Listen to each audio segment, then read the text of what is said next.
Hello and welcome to Study Abroad UK Insight series.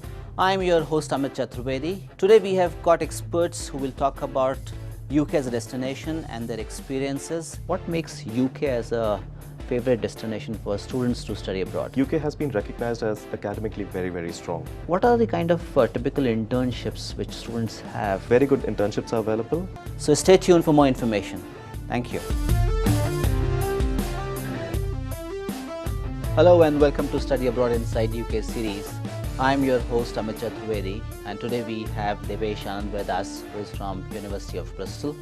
Devesh is the country advisor for university based out of Delhi in India, and it's a pleasure to have you, Devesh, with us. Thank you for having me here, Amit. And today's conversation, of course, we'll try and highlight the concerns which students have and of course seek answers from Devesh. From his experience, he has been an alumni of a university in UK, and of course he has a lot of experience of meeting, talking to students and counseling students and guiding them to make good choices to study in UK as destination. So we'll take some questions which we have from students and from what we thought will be good inputs for our students, and we'll start with question number one.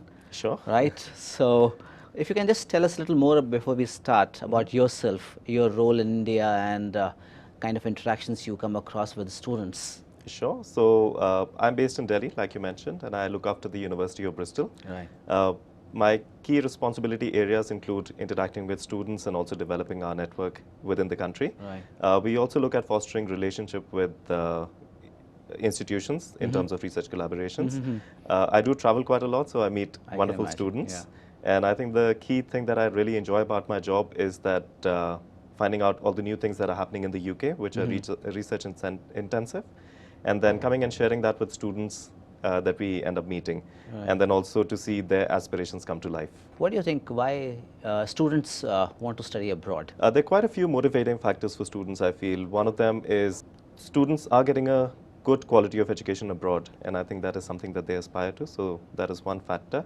Second is also in the recent years it has become affordable for them. Right. Many universities are giving scholarships, and also banks and institutions here have opened up a lot of education loans. Right. Plus the spending power of the people have gone up in the economy as well. That's so true. something that was aspirational earlier is quite achievable now. I think a lot of students go out. They're also looking at the opportunities that they get abroad in terms of the network they build and also the kind of industry integration they get. We of course understand that there are many choices for students. So what makes UK as a favorite destination for students to study abroad? I think UK has been recognized as academically very strong. So quite a few of the UK universities are amongst the world's best. Also what UK specifies, especially the top league universities, is research orientation. So they are forward thinkers. They will go ahead and integrate very well with the industries, and students benefit from that as well. Do you think UK as a destination is more affordable compared to the other choices students have? In initial glance, it may look expensive when you look at the fees of the universities, but then when you look in the long run, the UK education is 3 years, except for Scotland, which is 4 years. But in majority, if you're finishing your bachelor's in 3 years and a master's in 1 year, you're saving up 1 year of your fees plus your living expense. So in the long run, it works out much more affordable. The second aspect is also universities give a lot of scholarships, and also the UK government, so they promote scholarships quite extensively for the students. So which are the most popular courses, especially in this part of the world, which students opt to study in UK? So from India, traditionally, engineering, management, law, and medicine have been the key programs that students like to study abroad for.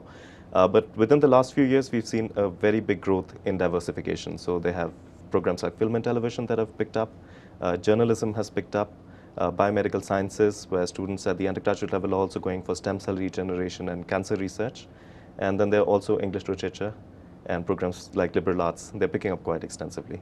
And any program which you think may come up in next couple of years? So data sciences, I think, is the key and buzzword. So that is something that a lot of Indian students are getting into.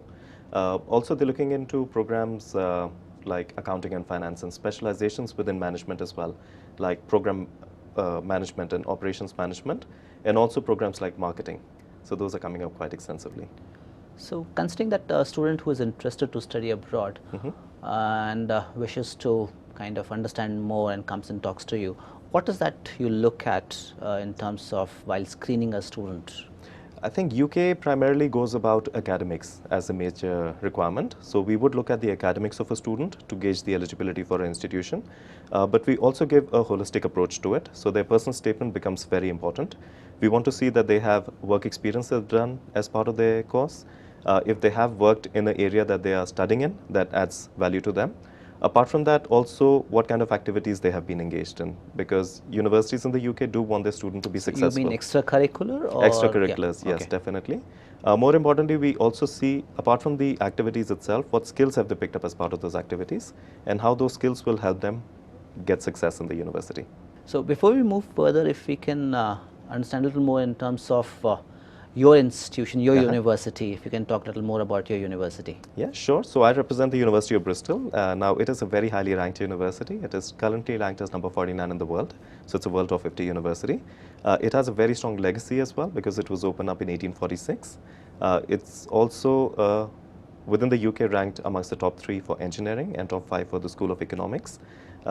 What we also benefit from is the city of Bristol, because the city of Bristol itself is a business hub and also a manufacturing hub.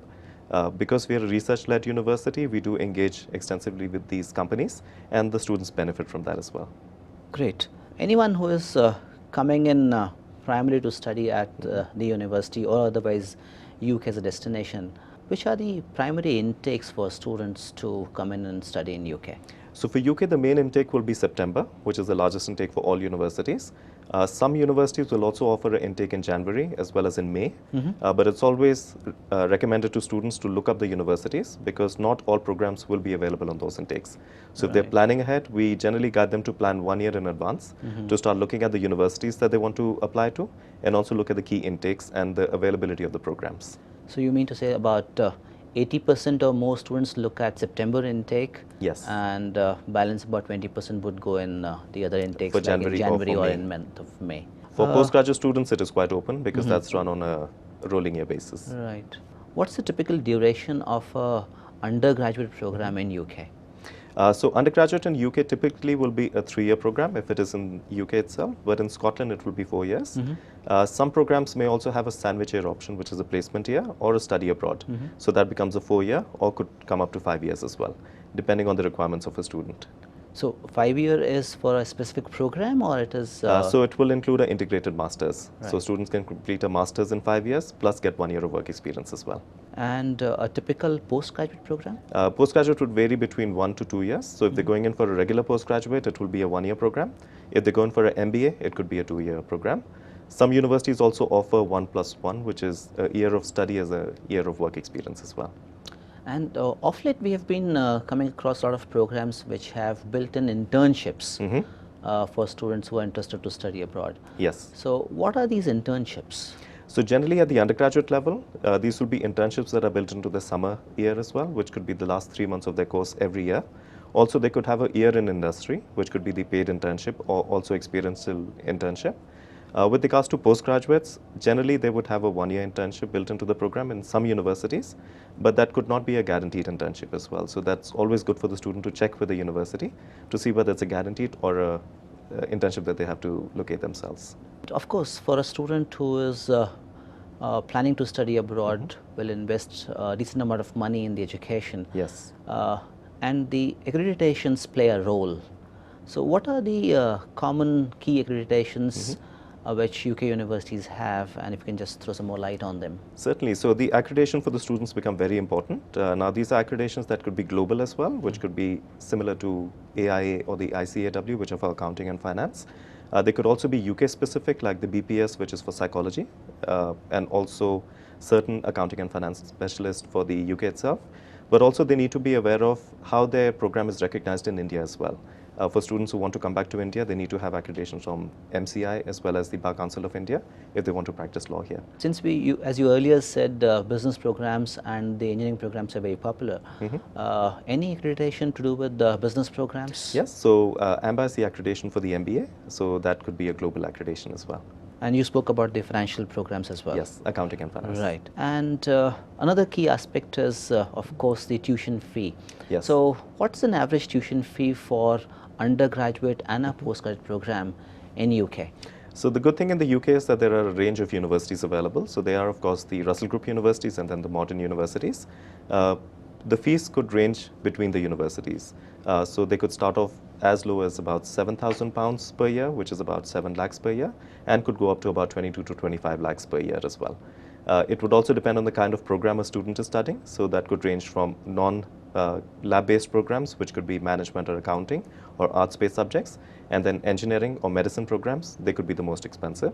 So medicine itself would be about 45 to 50 lakhs per year. Okay, that's expensive. That is, but the quality of education is quite good as well. Yes. And for a 3-year program or a 4-year program, as you mentioned, the sandwich programs are there. So a student is supposed to pay for the 4th year as well for the sandwich program, or no, so when they do the sandwich year, the 3rd year becomes the sandwich year. Now, during that year, they don't have to pay any fees. They only pay 10% of the fees as part of the handling charges. But they do get the option of going in for a paid placement as well, where they could earn like a full-time employee. It's also a very good option for them because they're spending a year in the industry, and the industry gets to see how they are performing. And in most cases, those students get absorbed by that industry once they complete their course. One more thing which is very critical for students who want to study abroad are scholarships. So, of course, the university would offer scholarships. There are scholarships which possibly are offered by other bodies, government bodies, and some private organizations. So, if you can just talk more about these scholarships. So, the good thing about the scholarships in the UK is that most universities have a very generous portfolio. Also, their website is the best resource to go onto because that's the most updated resource. Scholarships are available as part of the university scholarship funds, and they could be program specific or they could be for extracurriculars or also in generic. They could also be scholarships that are industry partners for the universities. Like, for example, Bristol has a partner with Tata in India, and Tata last year supported 3 of our Indian students with 50% tuition fee waivers. There are also organizations like the British Council that give a lot of scholarships. This year they had a STEM scholarship for the girls from India, wherein 70 girls are getting selected to give 100% scholarships as well. And then, of course, there's Chevening, Commonwealth that are run throughout the year. So very good scholarship portfolio, but again, the key there is to apply early and not miss any deadlines. And is there any financial assistance offered by the university to students? So university for international students would give financial assistance through scholarships, and that would be a generic portfolio. But with regards to students, they have very good opportunities within India itself. They can get government scholarships as well. The Indian government supports a lot of students. There are also some scholarships which are loan-based scholarships, but they are interest-free loans, so they can avail of that as well. We spoke earlier about the internships, and internships are, of course, one of the most sought after and interested area for students to explore more because they get a chance to experience. So what are the kind of typical internships which students have, or the universities are kind of helping them to get these internships? So universities have very good associations with the industry. It's definitely important for the student to go ahead and see what kind of associations are there and choose the university accordingly. Students have had wonderful experiences in the UK as well. Like, for example, there was a student who studied economics and he wanted to get into policy making. Based on that, he got experiences with United Nations, with the World Bank, with MSF and Oxfam as part of his course. And then once he finished his course, he got picked up by KPMG as a consultant. So very good internships are available. If a student is studying law, they could get internships with lawyers itself to be the underwriters for them. They could also do moot court experiences with other universities. They could also go in and work for charities. And a lot of options are there. The good thing about the UK is that you're also not restricted to work only in the campus. While the campus has options like student ambassador and ambassador for your labs and the library, but you could also explore internships outside of the university. And these internships are paid by the organizations? Mostly they would be paid, but some could also be experiential. Like if you're getting an internship with the United Nations or the World Bank, they could be purely for experience. The typical duration of these internships, as you said, at times 3 months or could be a year? So 3 months would be as part of their summer vacation. Mostly students who are international stay back during the summertime every year and do their 3-month summer internship, which are paid placements as well. Otherwise, there could be a year which is built into their program. Good. So that was more in terms of talking about the intakes and the scholarships. Let's talk about the other aspects which are more practical for the students in terms of where they live and where they kind of eat and how they travel and all. So how convenient it is for students who travel all the way from any part of the world to UK, Right. to be staying within the campus or outside campus, and if you can throw more light about these experiences or these challenges. So we've had wonderful experiences as well. We've met students who have been so pampered that they've not had a glass of water by themselves. But here we've had students within the 6 months that they've been in the UK, they've gone back home and made a four-course meal for their parents as well. So that's the kind of growth we've seen. Good thing is that every university will have university accommodation, and generally for international students it's also a guaranteed accommodation as long as they're following the deadlines for applications. If they do want to look for private accommodations, then we assist them in helping with that as well. One piece of advice we give to students who are looking for private accommodations is to take a consolidated view of the accommodation, that all the bills should be included. They should not have a scope of surprise that when they get the bill, then they are charged separately for utilities and others. So these are things that they have to factor in. Generally, the accommodation in the university will be quite close to the campus as well. So it could be a 2 to 10 minutes walk from the campus. And in the first year, it is advisable to go in for a university accommodation because they also tend to meet with a lot of students, not necessarily from their own course. So this way they can network and build up friends as well. You spoke about international students being guaranteed accommodation. So what are the timelines for them to ensure that they have a guaranteed accommodation? So generally it would be June of the year that they're going to be starting in. So May to June are the key months that they have to watch out for. Every university, when they apply and they get the offer from them, they will be given a notification that start booking your accommodation. Accommodations usually open up at a certain time of the year, and they have to be the first applicants and follow the deadline so that you're given the first priority as well. So the places they stay are like shared accommodation, or they have the kitchens and all around, or how does it work? So that's the benefit for the students, because every university will offer them different options, and accordingly the charge for it will vary.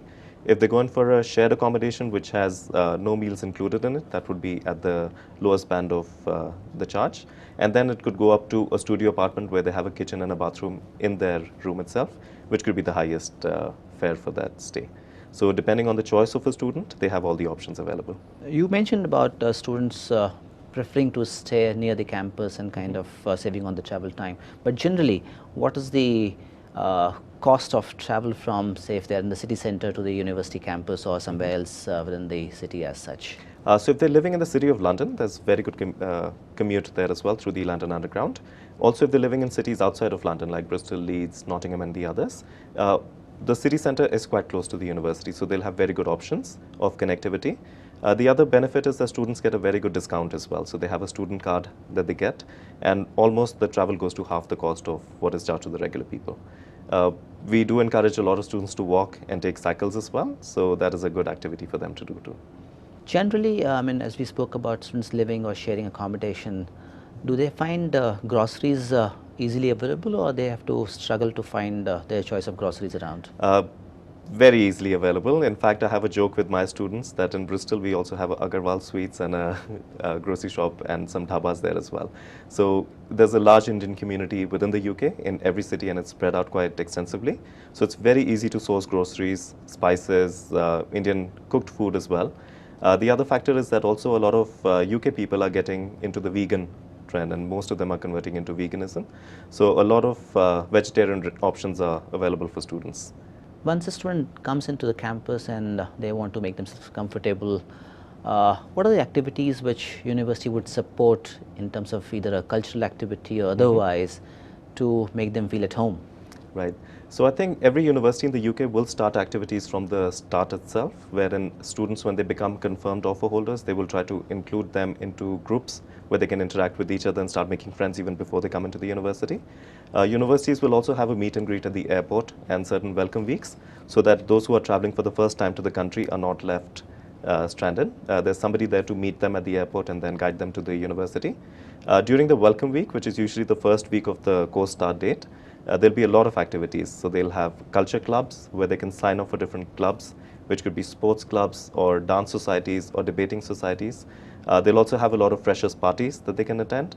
For instance, in Bristol, we have the mayor of Bristol who throws a ball for the freshers, and all students are invited to attend that and make friends there.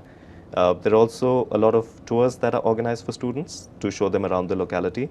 And they are also buddied up with students from the senior sections, so that, and generally nationalities are matched, so that they get very good acquaintance of the city as well, where to do their shopping from, where to do their washing from, and also what kind of temples, gurdwaras and others are there that they can visit. You spoke about meet and greet service. So a student has to kind of pre-book it, or it's like someone is there at the airport and they just arrive in? Right. So it would always be at a certain time of the year, and the meet and greet by the university is advised to the students that it is only happening during this time of the year.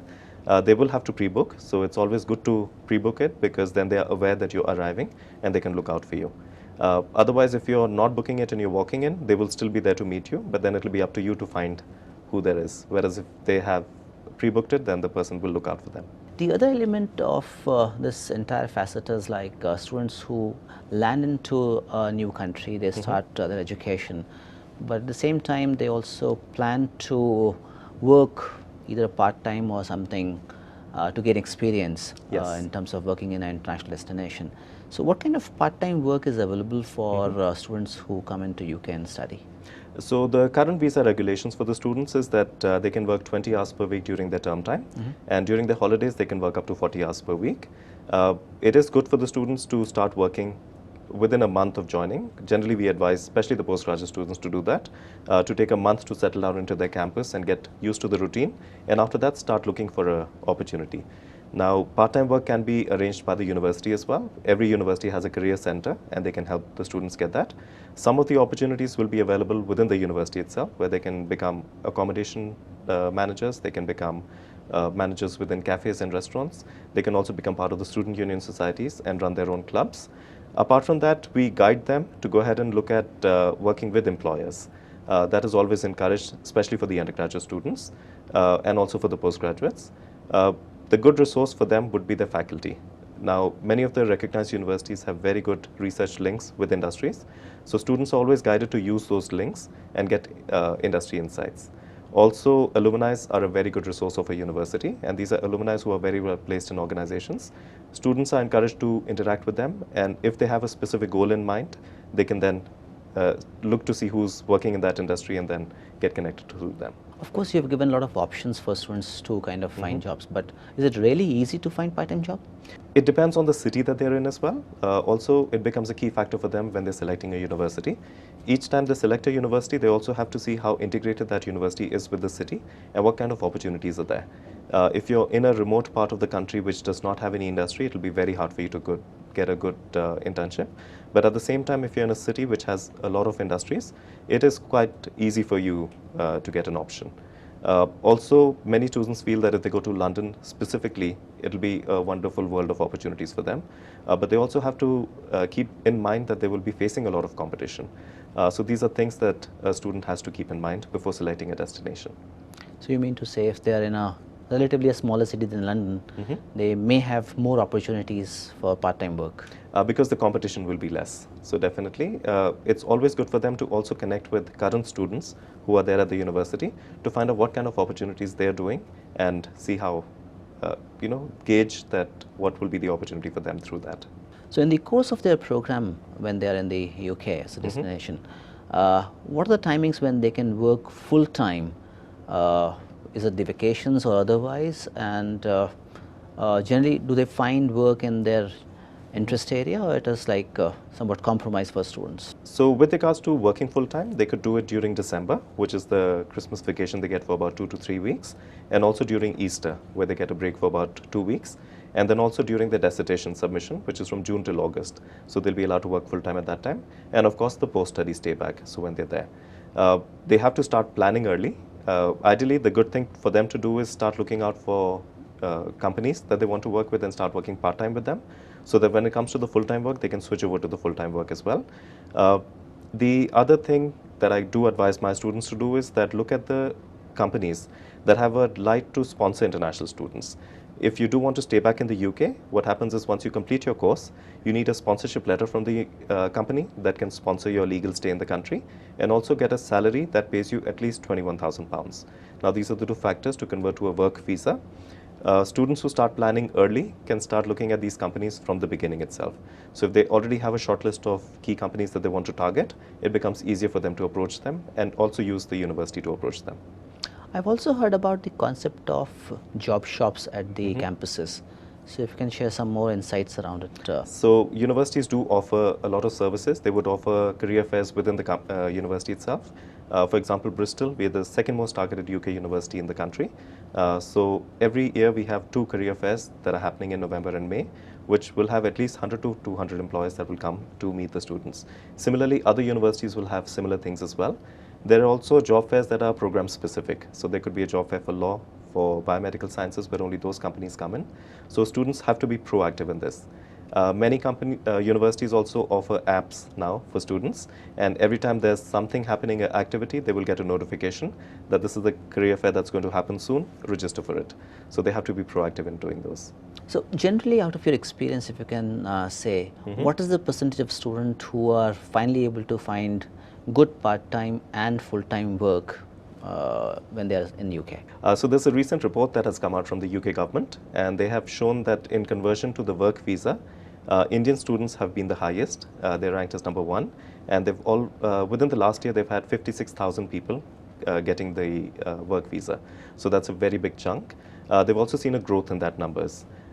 When we do look at placements and getting full-time opportunities, STEM subjects do very well. So students doing engineering and specific skills in data sciences or actuarial sciences, and also in specific areas like corporate law, have good opportunities. Students doing management, generally, as a university, when I look at Bristol, we have about 80 to 85% of undergraduate students who do get employed in the UK. But generally, this would be a generic skill. We would recommend students to go in for specific skills, especially at the postgraduate, looking at project management or operations management, or even marketing, wherein better opportunities are there. What is that you suggest or advise to students who want to work? Should they work on their CVs, or should they work closely with the student unions, or do something else? So any tips you want to give to prospective students who have to come into UK to study, at the same time would like to work?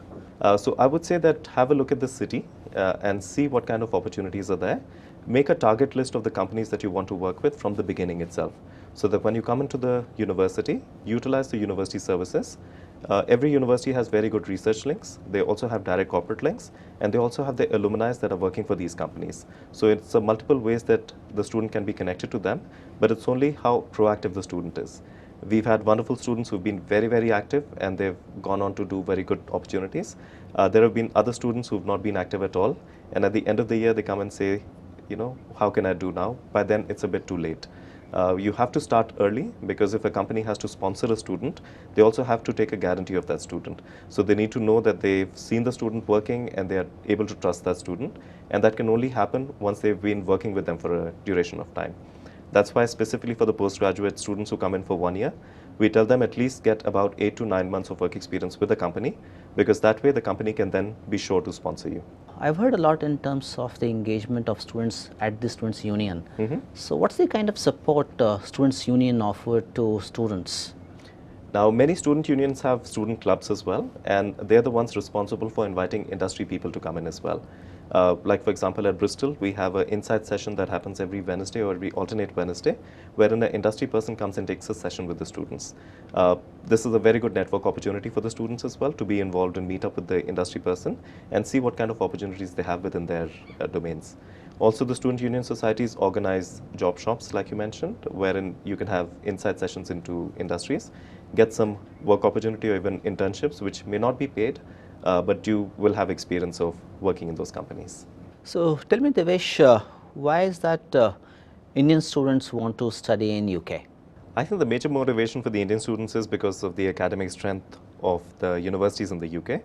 Many of the universities in the UK are amongst the world's best, so I think a lot of students aspire to study in them. Also, the kind of networks they build are quite immense. Universities are very diverse, so they'll have students as well as faculty from all over the world, and these are things that students look forward to build networks that they will help them throughout their life as well. I would also say the spending power of the Indian economy is going up, so what was first aspirational has now become quite achievable as well. So a lot of students, things that were distant to them have now become achievable, and those who are working very hard and scoring good grades do aspire to study in world-leading universities. So I have got some frequently asked questions which I know students would like to have short and quick answers. Yes. So kind of a rapid fire. So my first question is, when should a student start planning to apply at UK University? I would say UK works 1 year in advance. So if you're planning to start off in a year, start planning 1 year in advance of that. Chiefly because a lot of scholarships are also available with the universities, and those have deadlines to follow. Which are the top 2, 3, 4 critical documents they have to keep in mind when they make an application? So definitely when we look at a student, we look at the 10th mark sheet, we do look at the 12th grades, and also if they're applying for a postgraduate, we look at the undergraduate marks. Since they're applying 1 year in advance, they would need all the grades that they have till then. So based on that, they should make an application. Because rankings are critical, so where is that a student can find the right rankings for UK universities? So many rankings are available in the market. So there is the Times ranking, there's the Guardian as well as the QS. Each ranking is based on the requirements of a student, so definitely look up those. I would say go in for a QS ranking, which is the most reliable because it also looks into the research capability of an institution. And wherever an institution is highly ranked in terms of research, they will have very good collaborations both with the industry as well as the government, which opens up a lot of avenues for students. And how critical is an SOP or an LOR for a student? Very, very important. The statement of purpose helps us in gauging the student. Few things that they have to be careful about. One is that they should not look at a general SOP or copy a SOP from anywhere. Every university has systems that look at plagiarism, and if we get to know a student has copied the SOP, it automatically gets rejected. Second is also when we look at the SOP, we are not only looking at it from the admission point of view, but we're also gauging to see if we can give the student a scholarship. So the more impressive they are with their SOP, the better they can get. Also, we see a lot of SOPs that start with very simple statements like Gandhiji quoted this. We've read 1,000 of those, so we don't want to see that again. We want to see as a person what motivates you. So the more personalized it can become, the better it is for the student. So a unique SOP. Very unique, yes, And but how about customized the to the student. letter of recommendations? Letter of They play a role? recommendations, yes, they are very important as well. At the undergraduate, we need 1 letter of recommendation. At the postgraduate, generally 2 are required. One has to be from the academic, definitely. The other one can be, if they have any work experience, they can get one from them as well. You mentioned about students applying a year before. So what do you think students should be doing or should do after they've made the application? Now, once they've made the application, one of the key things to do is start looking up scholarships. Once they receive their conditional offer from the university, they'll be able to start applying for those. Many of the Indian government funding do close early. So they will close as early as December and January for a September start program. So that's why they have to look at those. Also, they can start preparing for the course. They can see what are the kind of additional things that can be helpful for them once they come into the UK. Start also looking at what kind of companies are there that are in the destination they're going to, so that they can start seeing how they can create a plan for themselves. What are the broad 2, 3, 4 key challenges which students should be prepared for before they land into UK?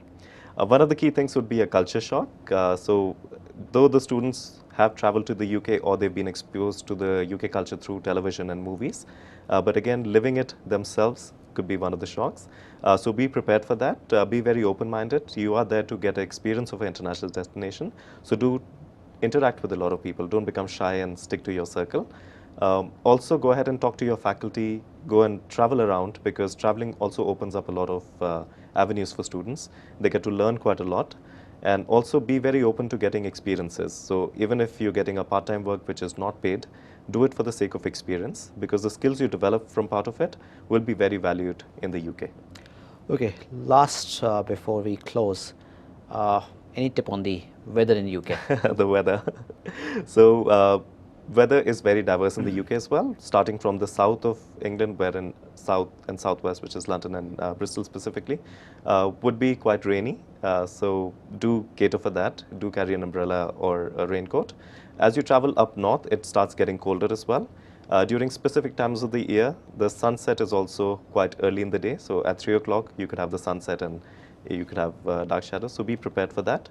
Some students also have requirements, specific requirements, like they're allergic to certain things like pollen grains or to sunlight, and they have to factor that in as well when they're selecting a destination to choose. Devish, tell me something about, especially for the parents, because they're always concerned about the safety of their Yes. kids. So how safe it is for boys and girls who come into UK to study and live in? So as a destination, UK is very safe. There could be different universities that have different options available for the students. Generally, the university accommodations will have a warden and a deputy warden stationed there 24 hours a day. So they will be the first point of contacts. Universities also do patrol service. So in case a student is traveling out in the night and they get stuck somewhere, they can also call up the university numbers that are given and they can be brought back to the campus. So many universities offer this service. Generally, health and well-being is taken very seriously also. Like I can talk with example from Bristol. Every student is appointed a personal tutor who looks after the academic strength and the academic progression of a student. But every student is also given free counseling service. Anytime when they're living, it could be a time when they are first-time movers out of the house and they've not lived previously without their parents. So sometimes they could feel the need to talk to someone or be associated with someone. And for that, we have counseling support given to them as well. I heard there are some homestay options as well. Yes, so many universities do offer that as well, where students are paired up with families who are ready welcome to welcome the students into their homes. Since you represent the University of Bristol, any success story of an Indian student you want to share with us? Yes, we've had many successful students, and the one that I can immediately think of is also a student from IDP. She was Kalyani, who came to us last year. In fact, she graduated in September, and very, very wonderful student because she was very proactive in engaging with the faculties and also with research. When she graduated in September, she had 2 job offers in hand already. She came to study electronic systems engineering at a master's level. And while she was deciding which offer to take, she got a 3rd offer from the university to do a fully funded PhD. And she's gone in for that option. So again, that showed us that how engaged a student can be because she was a very active student. She engaged not just with the faculty and also the industry insights that were coming in, but also in terms of student union society. She was a president of a student club as well. So the ones who are more visible are the ones who get very good opportunities. Earlier we spoke about the co-curricular initiatives for students. And of course, cricket is a common connect. Yes. So, do you or other universities have the cricketing clubs, or the students are encouraged to kind of engage with a lot of sports and what? A lot. So every university will have very good sporting societies that they can be a part of, ranging from cricket, football to basketball. Cricket, of course, like you mentioned, is a very good connect between India and UK with regards to the World Cup that happened recently as well. That's in fact one of the key reasons why UK is such a favored destination as well, because a lot of people travel there as well. The UK report that I was mentioning earlier also mentioned last year itself 500,000 people from India traveled to the UK on a visitor visa. So that's the kind of inflow that happens. Specifically with regards to sports, at Bristol, we have something called as Performance Squad. It's a set of trainers that are there. And if a student is specifically talented, they can then show their talent to their team. And if they feel that's a talent that can be further developed, an entire training calendar will be made for them. And they will be trained on a regular basis and then put forward for competitions where they will compete with inter-university matches and also go on to play for leagues as well as get picked up by clubs. We've also had our students get picked up and participate in the Olympics, and they won 2 golds and a silver there as well. So that's the intensity of training given. Also, when we see that there is a talent in a student, we don't want it to be a financial burden on them as well. So training as well as all the equipment and competition entry fees all get sponsored by the alumni team. So in that way, the student can focus on their studies and also on their sports, and rest everything, mostly the universities will take care of. Devish, my next question is to understand a little more in terms of what are the teaching methodologies which are adopted by academics in UK universities. Right. Is it more practical, classroom, or how is it? What's the mix? So in the UK, there'll be a mix of lectures as well as seminars. When the students go in for a lecture, it could be all students from different classes coming together for that subject. So there could be a classes of about 100 to 175 students as well. And then they're broken up into seminar groups, which will be about 10 to 12 students per faculty. I've studied in India as well as in the UK, and in my personal experience, what I found was in the UK it works really well, because when you're studying a lecture in the lecture seminar, you're introduced to a concept. In the seminar group, you're asked to challenge that concept. Do you agree with it or do you disagree with it? And in case you say that I do not agree with the concept and you give a valid reason for it, they're very open to changing that concept as well. It's also complemented by projects for every module, which could be industry projects as well. Like for example, in Bristol, we do industry-based projects which are relevant to the industry. So a student, whatever they're learning in the classroom, also get to know how to apply that in the industry. And it's a thing that they learn for their life. So something that they've done practically, they'll not forget that. I also want to understand from you students who make an application and who have a gap year. Yes. How are these applicants considered at the university? What we gauge is what have they done within that gap year. So many students who take a gap year go on for travel, or they can also be preparing for competitive exams. As long as they're doing that, that's counted positive if they're able to show us the skills they picked up as part of it. If they do not mention anything they've done in the gap year, then we take it as negative because we see nothing related to the studies. Ideally, I would guide the students who are taking a gap year to see what program they're applying for and what are the skills required for that program. And during that year, if they've done any internships or they've done any projects, or even if they've competed or prepared for competitive exams, they would have picked up research skills, they would have picked up time management skills, they would have picked up their communication and team working skills, and all these can be very relevant to the subject they're going to be studying. So as long as they highlight that, it'll be valid for us. Tell us something about the medical cover for the international students or the National Health Services which is prevalent in the UK. Yes. So how does it work for the international students? So as part of the visa regulations, the student have to pay a IHS fees, which is for their insurance. Now, once that is paid and they come into the UK, they get registered with a GP. So when they're joining a university, every university has an association with the hospital, and they will be asked to go and register with the GP, which is the general practitioner. Anytime a student has any medical condition, they can take an appointment with the GP, and generally it will be a free of cost service because they've already paid the insurance. And any medication dispensed to them which is over the counter will be free of cost. If there are prescribed a medicine, then they may have to purchase that, but that is available all throughout. What we do guide our students is those who wear specs or have certain medical conditions and they need medications, do carry that with you, because at times medicine or spectacles or even contact lenses can be a little bit more expensive in the UK. So carry extra pairs with you. If they are bringing some medication into the UK, they also have to carry a prescription with them. Otherwise, they could be stopped at the customs and those could be taken off of them. But generally, medical conditions are treated very quickly in the UK. Perfect. So that was fantastic to know a lot more in terms of what a student can look forward to when they are choosing UK as destination to study. So thank you very much for your insights. My pleasure. And really helpful. I appreciate it. Thank you so much. And I hope our audience finds it as useful. My pleasure as well. Thank you so much. And also, it's a wonderful initiative. So congratulations on getting all this information out for your students. So that was it, audience, from our side today. Hope you find this interaction useful. For more details, do visit our website and do subscribe to our social media platforms. We look forward to your support. See you soon. Thank you.